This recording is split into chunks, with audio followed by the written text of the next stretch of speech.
pamusoroi utungamiri uri pano, baba Morgan Tsvangirai, baba Ngarivume, baba Mugari neumwe utungamiri wemapolitical parties ari pano,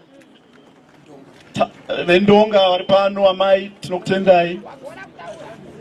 Isusu tauya pano leadership sema youth kuzoratidza solidarity yedu neprogram yamuri kuita ye no reforms no elections.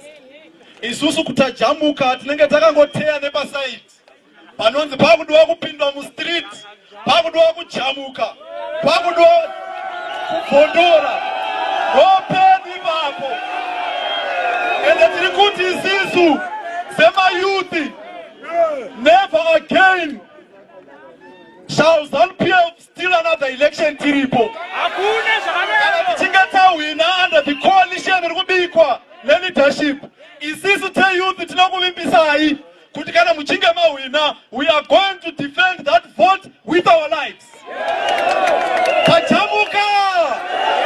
Achose! Esoko! Thank you.